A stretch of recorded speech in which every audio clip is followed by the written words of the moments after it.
The United States and Israel thought we could win a quick and decisive victory. We're now in a long war, a war of attrition. And that's a war that the Iranians are in an excellent position to prevail in. They have the ability to tank the international economy.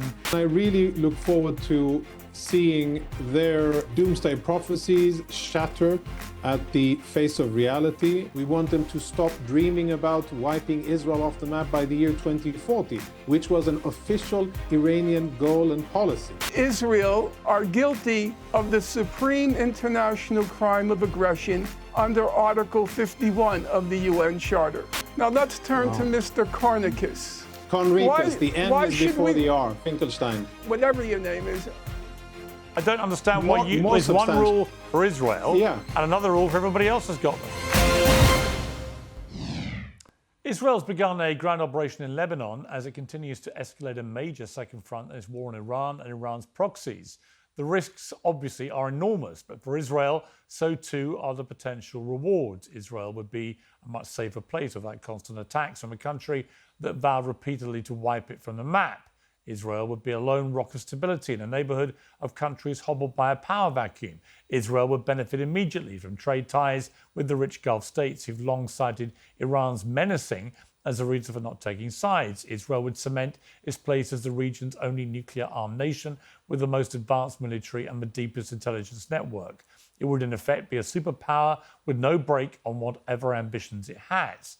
Now, putting aside the many ways this war could go horribly wrong, and it's no surprise that Netanyahu says he's dreamed of it for 40 years. It's no surprise that Israel has pressed successive US presidents to join the war, often as Antony Blinken revealed, by threatening to strike first if necessary. It's no surprise that Israelis support the war overwhelmingly.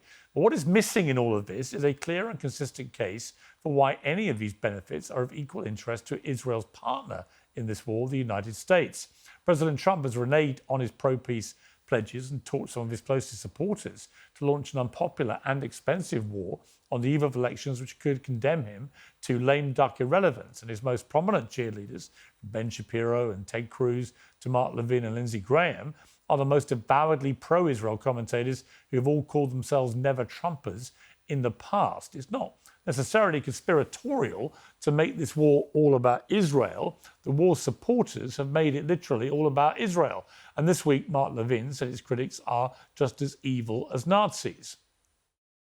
Is giving aid and comfort, propaganda to the enemy, as are individuals who I call the woke right neo-fascists, who are stirring the anti-Semitism pot, who are stirring the trash Christian pot.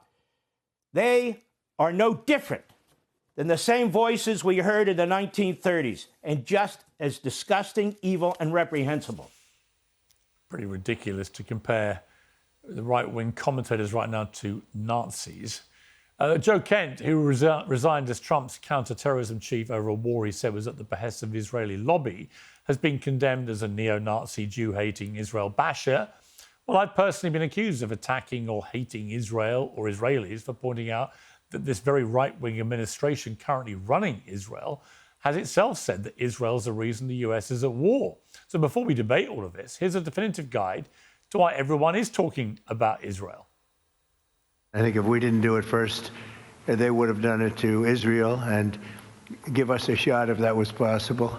That if Israel fired upon Iran and took action against Iran to take out the missiles, then they would have immediately retaliated against U.S. personnel and assets. Israel would have been wiped out. They would have had a nuclear weapon within 2 weeks after. There absolutely was an imminent threat, and the imminent threat was that we knew that if Iran was attacked, and we believed they would be attacked, that they would immediately come after us. And we were not going to sit there and absorb a blow before we responded. Israel faced an existential risk, and they were prepared to strike Iran alone. If that happened, Iran was very likely to target our troops. We did it because we have some good allies there. We have some great Middle Eastern countries there, Israel there. Well, Jonathan Conricus and Norman Finkelstein will be joining us in a few minutes for a fascinating debate. But we begin today's coverage with Professor John Mearsheimer, a regular visitor to Uncensored, who's written and spoken about all of this for decades. Professor Mearsheimer, welcome back to Uncensored. I'm glad to be here, Piers, and I'm glad to see that you've recovered from your fall. Thank you. Nearly there, nearly there. Back in the studio, down to one crutch, and life goes on, thankfully.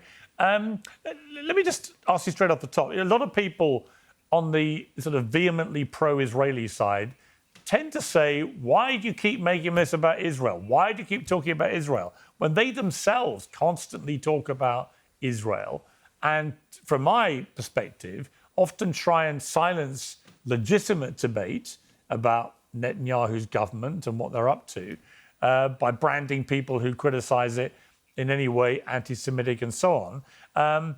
You can't escape the Israeli influence, not least in this war in Iran, right? I think that Israeli influence and the Israel lobby's influence in leading the United States into this war is quite obvious. There's just an abundance of evidence that Israel pushed us into this war and that the lobby helped. And of course, whenever that happens and somebody points it out, that person is accused of being an anti-Semite or a self-hating Jew. But this is ridiculous. The question is whether the evidence supports the claim or not. And the debate should be fought over the evidence, not devolved to name calling, which of course exactly is what is happening here. But the fact is, Piers, there's overwhelming evidence that the lobby and Israel itself helped in a major way to push the United States into this war. Well, we just had to take Marco Rubio, the Secretary of State, at his own word before he was persuaded that he hadn't said what he'd said, because he said it on camera, and he said that when asked why did America have to preemptively strike at Iran, he said because America had been notified by another country, clearly Israel, that they were going to attack Iran, and that the inevitable consequence would be that Iran would respond against American interests, including military bases in the Gulf and so on, and therefore America had to get in first and preemptively go in with the Israelis. It seemed at the time very convoluted, but very revealing too, because as we now know from Antony Blinken, I've talked about this many times on the show since he said it, because it's so relevant, I think, Netanyahu had tried to do this with both Presidents Obama and Biden. He'd said, look, I'm going to attack Iran.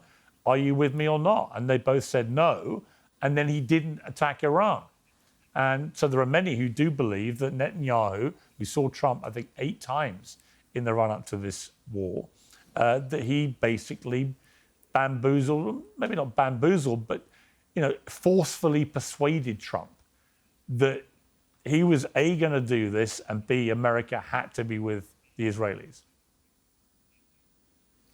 Yeah, I think it's not only Secretary of State Rubio who said that, but the Speaker of the House, Mike Johnson, said it.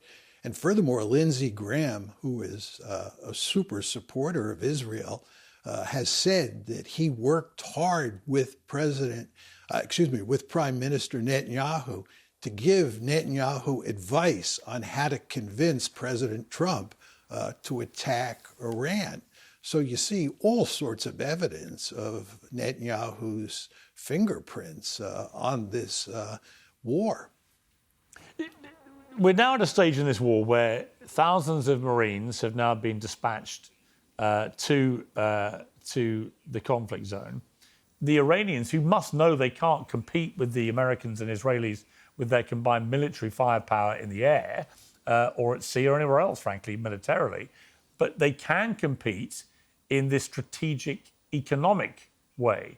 Do you agree with that? Sure. I mean, I think what's going on here, Piers, is that the United States and Israel thought that we could win a quick and decisive victory, either by decapitating the regime or some form of shock and awe campaign for the first few days of the war. And the Iranians would then throw up their hands and they would submit to our demands. And in fact, President Trump has said that he was told that there was a good chance that the Iranians would close down the Strait of Hormuz, but he ignored that warning because he thought we would win a victory before that became a viable option for the Iranians. But what's happened here is that we did not achieve a quick and decisive victory, and we're now in a long war, a war of attrition. And that's a war that the Iranians prepared for, and that's a war that the Iranians are in an excellent position to prevail in. If you think about the various steps up the escalation ladder that we can take, what you see is that the Iranians can match us at every point, and they can cause not only enormous damage for the countries in the region and for the United States military forces that are located there, but maybe even more importantly for the international economy. They have the ability, as you go up the escalation ladder, to tank the international economy. This would be catastrophic. So we are now in a situation, having failed to achieve a quick and decisive victory, where we could lose in a really serious way. So if you were advising Donald Trump, which is, I have to say, at the unlikely end of the expectation ladder, but if you were, what advice would you give him? He clearly, I think, wants to get out of this, but he doesn't seem to really know how he can do that, which doesn't look like a crushing defeat or retreat. What would you advise him to do, which would be a skillful and achievable way of extricating America from this war? I've thought long and hard about this, and I've talked to a number of very smart people, a number of my friends who are what I would call spinmeisters. They can figure out almost always how to get out of a mess. And I don't think anybody can come up with a good solution for solving this problem. What most people say is that what President Trump should do is declare victory and get out. I mean, he can do that, but it will be seen as a humiliating defeat for the United States. And furthermore, you run into the problem that the Iranians themselves might not agree to end the war. The United States can quit, but the Israelis and the Iranians may continue fighting. And again, as I said, the Iranians have a lot of cards to play here. They can do a lot of damage. So even if we walk away, it's not clear that that solves the problem. And then again, where I started, the United States will look like it suffered a humiliating defeat. So I think that President Trump has got himself into a situation where there is really no good exit strategy. Yeah, that's the way I see it. And I'm still completely baffled why politically, never mind anything else, he thought this was a good time to take the biggest gamble he's ever taken, because he's got the midterms coming. You know, already he was looking like he might lose the House. He could lose the Senate over this. And then that's pretty much it. You know, as a president, if you don't have any control of any part of Congress, there's not much you can do. You can fly a few executive orders around, but otherwise you're extremely limited in your power. And of course, the other irony of this is that Russia is already emerging as one of the big beneficiaries of what is going on, because the sanctions have been lifted. They're making enormous amounts of money from this, which could carry on the longer it goes on. And you've got to look at it and say, how does a war you've launched against Iran that ends up with Russia benefiting with higher prices for its own stuff, degraded Western sanctions against it, and potential Chinese backing for new projects, how does any of that be a win for the United States? Well, it's not. But to get to your initial point as to how he could have possibly got himself into this mess, I think it's very important to understand that he thought that the Iranian regime was very vulnerable. It was very weak. And that the United States could cause it to topple with great ease. You want to remember that before the war, when we moved the Armada into the Middle East, Steve Witkoff has told us that President Trump was surprised that the Iranians did not throw up their hands and surrender before the war started. In other words, President Trump expected the mere threat of force from this armada to cause Iran to surrender. And of course, that didn't happen. And then he went to war thinking just a little bit of military force on the first few days This wouldn't be a long war. We would knock off the regime. And I think that his success in Venezuela, where he was able to kidnap Maduro and put an end to that conflict very quickly, gave him additional confidence that he could, in a sense, float like a butterfly and sting like a bee. But the fact is that that didn't happen. And again, once that doesn't happen, he's in a catastrophic situation. But I don't think he thought for 1 second that that would happen. And again, that's why he could dismiss the Pentagon's warning that it was likely that the Iranians would shut down the strait. And furthermore, the warning that the Iranians would engage in horizontal escalation. They would not simply attack Israel, they would attack American assets in the Gulf, and they would attack the Gulf states themselves. He just didn't see this coming. But once it came, he's in a mess that I don't see how he gets out of. Yeah, it's very difficult to see how he gets out of it easily, certainly. Professor Mearsheimer, always good to have your analysis. Thank you very much. You're more than welcome, Piers. Well, returning to Uncensored to debate this, I'm joined by the political scientist and activist Norman Finkelstein, author of the new book, Gaza's Grave Diggers, an inquiry into corruption in high places, and the retired Lieutenant Colonel and IDF international spokesman, Jonathan Conricus. Well, welcome to both of you. Jonathan Conricus, we've talked a lot about this. When I hear Professor Mearsheimer there, it could be incredibly difficult for Donald Trump and the Americans to extricate from something which may not be playing out how they anticipated or hoped. But it may be at the same time that Israel has completely different agenda here, that Israel would be quite happy to carry on having an extended war against what they see as the great enemy. We've had Netanyahu talking about a 40-year sort of dream of this moment coming, and now able to carry it through. I've talked to him myself, and I've interviewed him several times. He's always been, Iran is the big problem. Iran is the one with all the tentacles. Iran's the one we have to take out. He's made no secret of this. So it may be that you've got two big nations here with completely different wishes for how this plays out, in the sense that now it is where it is. Donald Trump is probably thinking, I think, wouldn't want to put words in his mouth, but he changes a lot of what he says all the time. He's probably thinking, I need an off-ramp here. And Netanyahu may be thinking the complete opposite.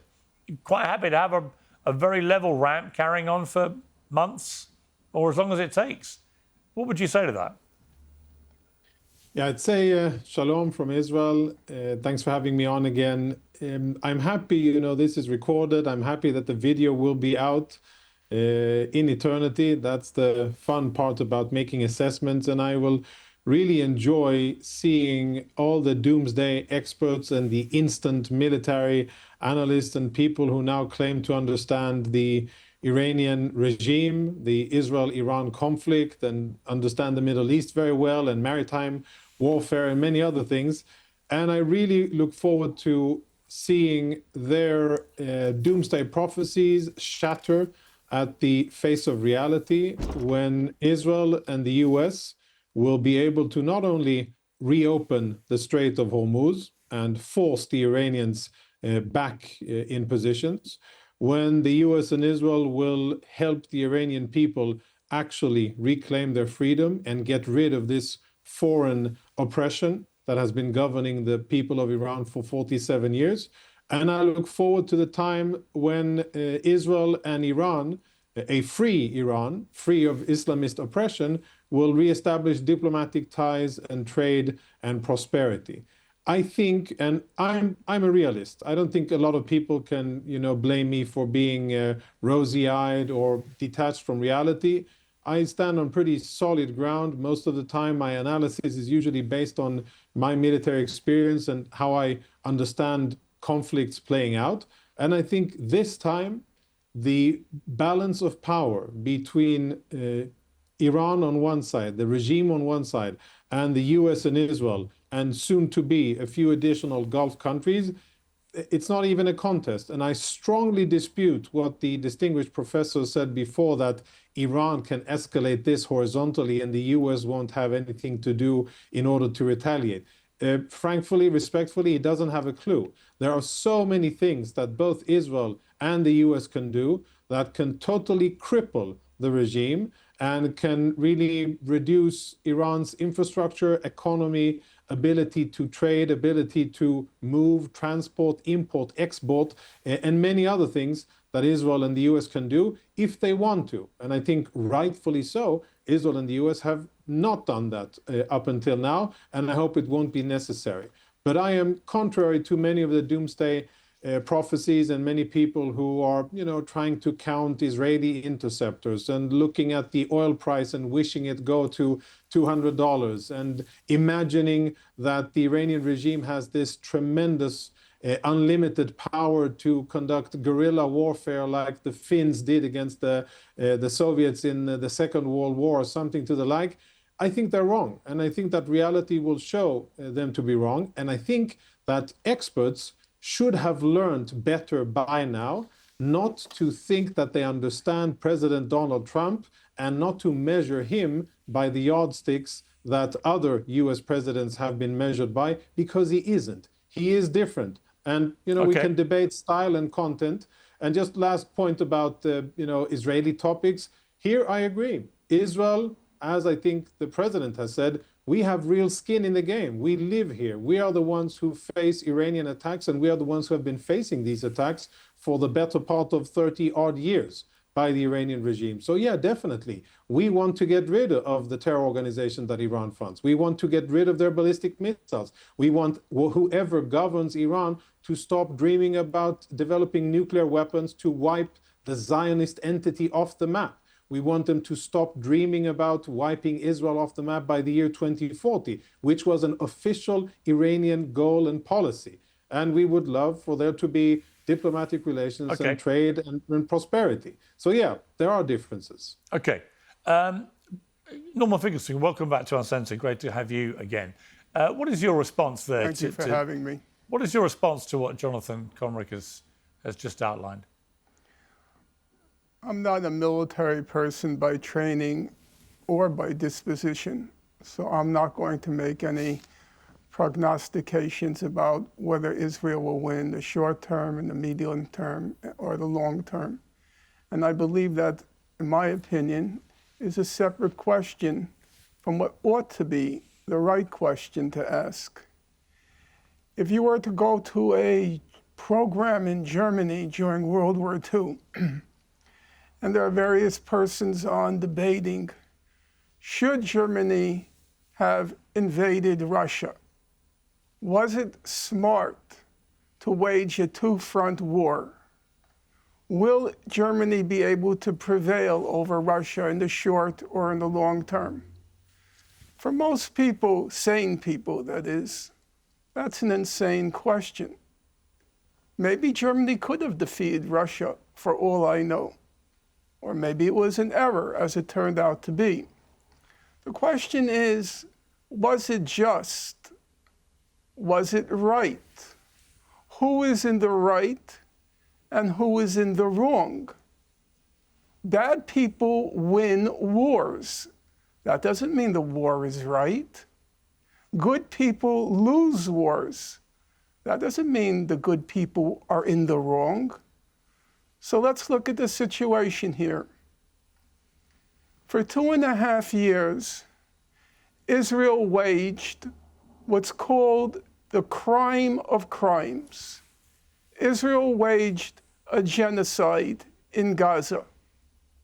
And then, before even the blink of an eye, Israel launched what was called at Nuremberg the supreme international crime, the crime of aggression.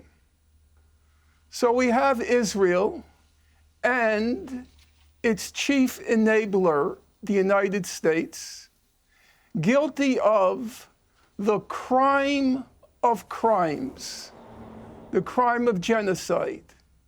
And then, before even the blink of an eye, Israel and its chief enabler, the United States, waging the supreme international crime of aggression. In fact, on the latter point, the supreme international crime of aggression, there hasn't even been the attempt, the pretense, the pretext of a debate. There is no dispute whatsoever, none, that Israel and its chief enabler, the United States, are guilty of the supreme international crime of aggression in violation of Article 2 of the UN Charter, and for which it has no grounds whatsoever, zero grounds of self-defense under Article 51 of the UN Charter. That being the case, there can't be any dispute, none whatsoever, that Iran had the right and continues to have the right of self-defense against the supreme international crime of aggression. Now, it is true that the whole international system, as has been commented on in the last few months, in particular by the Prime Minister of Canada, but by many others, the whole international system of law has collapsed. The supreme international body for war and peace is the UN Security Council. And the UN Security Council failed in its responsibility to stop the war of aggression. That being the case, we have reverted from the state of law to the law of the jungle, or what's sometimes called the law, the state of nature. Now, under these circumstances, where the state of law is gone, the Security Council failed in its responsibility in a case of blatant, brazen, flagrant aggression against a member state of the United Nations. Then, if you look at the English philosopher John Locke, he says, Israel, the United States, they have turned into wild, savage beasts, guilty of the crime of crimes and the supreme international crime. They have become dangerous to mankind. And under those circumstances, says Locke, every man may restrain or, where it is necessary, destroy things noxious to them. And that's what these two states have become. They have become noxious to humanity. Destroying now Tehran, destroying Beirut, two Arab, in the case of Tehran, a Muslim and an Arab capital being destroyed. Okay, but let me just... It's not a war. But Norman Finkelstein, let me just jump in and ask you one question on that before I go back to Jonathan, which is, would you categorize the Iranian regime since 1979 as a noxious entity? Because to many people's eyes, whatever their view of the war, the general point of agreement is that this has been a pretty vile, repressive regime, which certainly lives up to the title of noxious. Would you be happy to say that it's been a noxious regime? I would say two things, and I'll say them in reverse order. The Iranian regime has been guilty of actions within its sovereign state that cannot be justified and which properly should be classified as crimes, human rights, egregious human rights violations. About that, I have no doubt. However, number two, I want to establish priority. Priorities number one, the first point, egregious human rights violations. Number two, I don't believe the Iranian regime was ever given a chance to see how it would unfold between the crippling sanctions that were imposed on the Iranian government and then the huge amounts of money it had to subtract from civilian investment in order to counter, from its inception, the military threat posed by Israel and the United States. Okay, let me... Meant that huge amounts of resources that might have gone to a better end were squandered because of the brutal sanctions and the threats of war. Okay, Jonathan, just respond quickly to that point, to the 2 points there that which Norman Finkelstein said. Then I want to just talk to you about Joe Kent after that. So just respond to him on that. Yeah, when I came on the show, I didn't know I was coming in for a lengthy, long-winded, long-syllable word academic lecture, but I will be brief and I will say that I think it's absolutely ridiculous. If we scale back to 1979, the Islamic Republic of Iran is the aggressor. Islamic Republic of Iran has been building ballistic missiles, has been arming terror organizations, has been calling and acting to try to destroy the state of Israel. They have said so. Numerous presidents, the current not so much, but former Supreme Leader Khamenei, and the previous one, the first one, have said so explicitly that it is their wish, their desire, their plan, their divine commitment to destroy what they call the Zionist entity. And I think what Israel is guilty of isn't now taking action against the Iranian regime. It isn't launching a strike on the Iranian regime's ability to fire ballistic missiles at Israel or at 10 or 11 other countries in the Middle East. It is that it took us so long and that we didn't do it earlier. And we could have saved thousands of Israelis, thousands of civilians that were murdered by Palestinians, by Syrians, by Lebanese, by other Arabs who were funded and armed by this very evil empire of terrorism, which was the Iranian regime. And the only thing I regret is that, only now are we doing it. And I think we should have done it way sooner.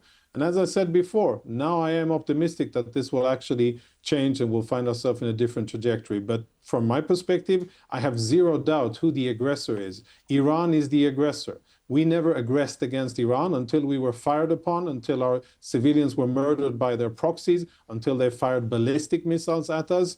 It's a very clear situation, and trying to turn it on its head, I think it's quite ridiculous and really unfounded. Okay, but if you look at the resignation letter of Joe Kent, he was the director of the National Counterterrorism Center and a big supporter of Donald Trump until yesterday.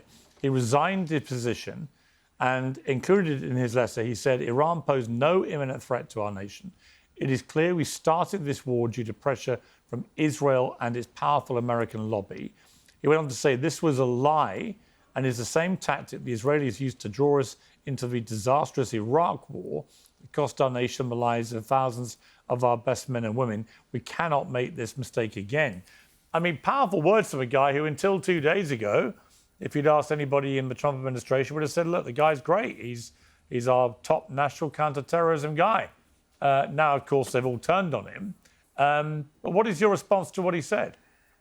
I think President Trump responded quite masterfully by retweeting a tweet that the same guy tweeted a few years ago, where he directly urged and called on the president when he was in between his terms to actually take action against Iran, and how Iran, the Iranian regime, is a threat to the US and it must be checked. And I think that's, the best and shortest way. I think this person, I don't know him. I've heard other people speak about him. I haven't met the guy, so I won't, speak about his character and who he is. And I frankly don't know enough about him. But I know that previously he had different opinions. And previously he said and thought different things about the Islamic Republic of Iran and the threat that it poses to the US. And, you know, I think we should be truthful here and honest. Yes, currently, the Iranian regime did not possess ballistic missiles that were capable of reaching continental US. So the Iranian regime could threaten US service members in the area, they could threaten US posture, they could threaten assets, they could threaten US allies, but kill American civilians, I mean, they tried by killing various Iranian dissidents or Jewish targets. Reportedly, they tried to kill the president twice. But in terms of ballistic missiles, yeah, I agree. But then why wait? Like, why wait for a crazy regime full of radical Islamists who dream of destroying other countries, who chant death to America and say it continuously? Why wait for them to develop the ballistic missiles that are capable of reaching not only Europe, but actually also continental US? Like, why wait? They're weak now because Israel has weakened them, because they've overstretched, because they are corrupt, because they have mishandled funds, and they've gone in this psychotic loophole of trying to destroy Israel by paying terrorists in the region. And you've heard the Iranian people chant on the streets weeks and months ago, no to Gaza, no to Lebanon, I want to live and die for Iran. Why do they say that? Are they, you know, enticed by Mossad agents? No, they're saying it because they see that their regime is a corrupt one that prioritizes jihad against Israel over the future of their own country. And it's this corruption, this management that eventually weakened the regime, made it exposed enough for Israel to finally take the opportunity. And what we see now unfolding is the early first stages of this regime falling. I think it will fall, and I think it will fall at the hands of the brave Iranian people who will find the courage again, summon the courage again, take to the streets and reclaim their freedom once the war stops. Okay, Norman Finkelstein, I mean, you said earlier that you feel strongly I would like to respond to that. You can respond to that, but I just want to ask you a question first, which is based on something you said before, which was, you know, you believe strongly that Iran had a legal right to defend itself. Do you not think that Israel has the same right to defend itself against Iran? Okay. One of the senior ballistics experts in the world is Professor Ted Postel at MIT. And if I could put in a plug for him, although I don't know him personally, you ought to have him on your program. He did an interview a few days ago. He described the head of state of Israel, Mr. Netanyahu, as, quote, a homicidal maniac. What an expert. Around a half hour later, Professor Postel again, after developing his argument, described Mr. Netanyahu as a homicidal maniac. And that was only a partial truth. The full truth is, it's a nation of homicidal maniacs. He is the reflection of his nation. Now let's turn to Mr. Conricus. Mr. Conricus asks the question. Mr. Conricus asks the question. It's Conricus. Why should we? It's Conricus. The N is before the R. Finkelstein. A professor should be able to pronounce the name. No, the other guest. That's too difficult to call Jonathan. The other guest says, why should we wait until Iran develops the missiles, the ballistic missiles, the delivery systems? Why should we wait? Really, China has ballistic missiles. It has nuclear-powered missiles, nuclear weapons, delivery systems for them.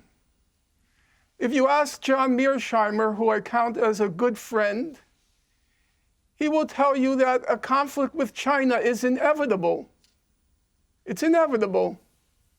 Why should we wait? Why shouldn't we launch nuclear weapons at China? that crazy communist regime, which poses some point in the future a real threat. Why should we wait? I'm old enough to remember in 1963 when China acquired nuclear weapons. And the question was, why should we wait? Communist China, Marxist-Leninists, crazy fundamentalist Marxists, why should we wait? I wonder if your other guest, I wonder if he believes it would have been a good idea for the United States to nuke China in 1963. Why should we wait? I'll be happy to respond to that. The whole point of the UN Charter, the whole point of the UN Charter is to take the threat of war, of death and destruction, of murder and mayhem, to take it seriously and to make sure that all diplomatic options have been exhausted before you go to war. So that now was a let's quickly answer look to the question that Piers asked. Brilliant. Okay. He asked if Israel has the right to defend itself, and you called Israel a nation of genocidal mania. Could you please tell your other speaker to let me speak? Well, yeah, but I do think it would be nice if you answer the question of the debate. debate. I did ask a question. So now let's get to the question. Yeah. Let's get to the question. By all means. Piers. Number one, there has always been an option to significantly diminish the threat to Israel. There has always been an option. It's to create a weapons of mass destruction free zone in the Middle East. We have one in Latin America, a weapons of mass destruction free zone. We have one in Africa. We have one in the South Pacific. What's the obstacle? There is one obstacle to eliminating all nuclear weapons in the Middle East, all nuclear weapons in the Middle East, to significantly diminish the threat to Israel. We have that option. Who's blocked it? Who has refused? Iran has gone along with it. All the other Middle Eastern states have gone along with it. Only one state, the one who pretends to be for peace and for security, which has opposed the weapons of mass destruction free zone in the Middle East, that's Israel. Iran is a signatory to the Non-Proliferation Treaty. Is Israel a signatory to the Non-Proliferation Treaty? In fact, Piers, is he going to answer questions or just freewheel all day long? I answer your questions. I don't sit here and just pontificate. You ask me a question, I answer it. Is this going to carry on all night? I do think, Norman, that, I did just ask a simple question. Is Israel not entitled to defend itself from Iran? Israel has the right to defend itself under Article 51 of the UN Charter if it faces an imminent, irreversible threat to its national sovereignty. You can't invoke a future possibility sometime into the future as grounds for launching a war. It is past. It's present and past. It's not future. It's present and past. Really, I have to intervene here because you're saying so many things. Mr. Conricus. Yeah, you're saying so many things that are ridiculous. Okay. Well, Jonathan, we should be able to get people's names right. So his name is Jonathan Conricus. Let's please use the right names. Yeah, but I mean, listen. Conricus. Jonathan, if it's too difficult, Professor Finkelstein. Yeah. Mm-hmm. Okay, Jonathan, do you want to respond? You don't have the right. Yeah. Mm-hmm. I mean, listen, it's a really clear case, very basic situation. From an Israeli perspective, we are under threat. We are at the receiving end of Iranian ballistic missiles. We're at the receiving end of Iranian-funded and armed terror organizations. So if there ever was a justification for a sovereign country to defend itself and take military action against an aggressive, hostile state, nation state, then it's Israel against Iran. And sure, we can debate the US perspective on it, and we can debate how smart it is. I actually think that it's very smart to take care of an enemy that says that he wants to destroy you, just doesn't have the real capability to do so yet. I think it's exactly the right thing to do, to take care of that enemy and make sure that they don't have the means to fulfill their dreams of destroying or even threatening to destroy you. And weapons of mass destruction in the hands of religious zealots and ayatollahs and people who dream about, a Muslim caliphate and who govern their own country by oppression, who murder people on the streets, who hang gay people from cranes, and who oppress everybody who doesn't conform. I mean, nuclear weapons are horrible everywhere. They can be potentially horrible everywhere, but in the hands of people who have zero morals, zero respect for human life, that's the worst place for them to be. And frankly, sir, I don't think that the example of China is relevant. It could have been relevant in the 50s, and maybe then that could have been a smart thing. But I don't know, and I don't think it's really relevant today. What is relevant today is that Iran was pursuing nuclear weapons program, and they were trying to build bombs, and they were enriching uranium, they were hiding their nuclear weapons program, they were trying to deceive the International Atomic Agency, and the world caught wind of it. Israel exposed it, the US exposed it. Europeans who are, I don't think you can blame them for being action prone or wanting to, to be belligerent, but they actually saw and understood the threat, and they said, okay, let's deal with it in terms of sanctions. And they applied sanctions on the Iranian regime in order to give it an opportunity to course correct. Okay, but Jonathan, you're talking there about the need for Iran to be transparent and open and honest about its nuclear capability, about its nuclear aspirations. And yet, of course, the one country in the world which resolutely refuses to be remotely transparent about its nuclear capability is Israel. I've asked Netanyahu directly many times. I asked Naftali Bennett, the former Prime Minister, last week. Nobody ever wants to give a straight answer. So let me just ask you. You said you answer my questions. Does Israel have nuclear weapons? Yes or no? Listen, as far as I know, and as you know, not the Prime Minister, not even close to it, way above my pay grade. But as far as I understand, Israel does possess significant capabilities. But officially, Israel says it maintains this policy of ambiguity. Why? I think at this, I think at this stage, the organizations, enemies, and people who need to know, they know. And I'm specifically focusing on our enemies. And but you understand why people like me look at it and go, hang on a sec. So you guys are all over Iran about their nuclear capability, and you want to have full transparency. You don't want anyone misleading anybody. And yet when it comes to your own nuclear weapons, you're about the first Israeli guest I've ever had, I think, who's openly said, yeah, we've got them. But the idea that your government can just not answer that question and is the only country in the world that doesn't give an answer to that question, why does Israel get a pass? I don't understand it. Well, I think it's fundamentally different when you try to compare Iran and Israel. We aren't the ones. Well, let me compare you to the UK. Why should the UK be open and transparent about its nuclear capability, but Israel get a pass? I don't understand why there's one rule for Israel and another rule for everybody else has got them. But even more substantially, Piers, why should anybody have nuclear weapons?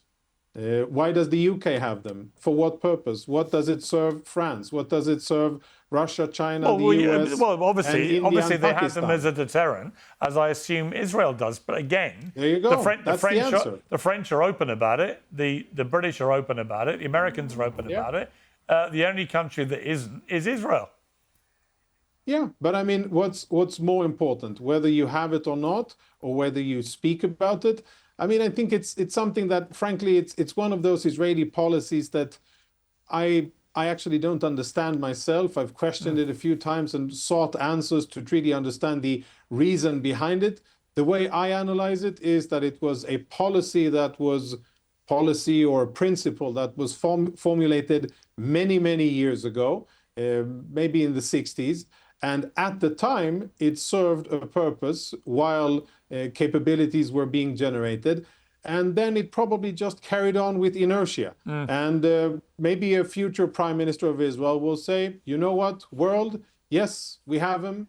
We're armed with them, and we can use them in order to defend ourselves against an existential threat. I think that would be an excellent idea if Israel was just honest. I personally would support it. Yeah, okay. Yeah, I personally would support it. But I mean, would that change the situation, the calculus regarding a crazy religious fundamental regime like Iran? No, I just think if you're going to lecture other countries about being transparent about their nuclear capability and aspirations, you've got to be yourself.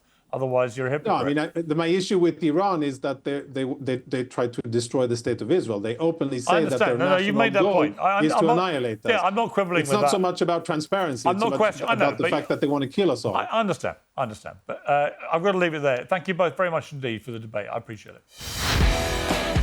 Piers Morgan Uncensored is proudly independent. The only boss around here is me. If you enjoy our show, we ask for only one simple thing. Hit subscribe on YouTube and follow Piers Morgan Uncensored on Spotify and Apple Podcasts. And in return, we will continue our mission to inform, irritate and entertain. And we'll do it all for free. Independent, uncensored media has never been more critical, and we couldn't do it without you.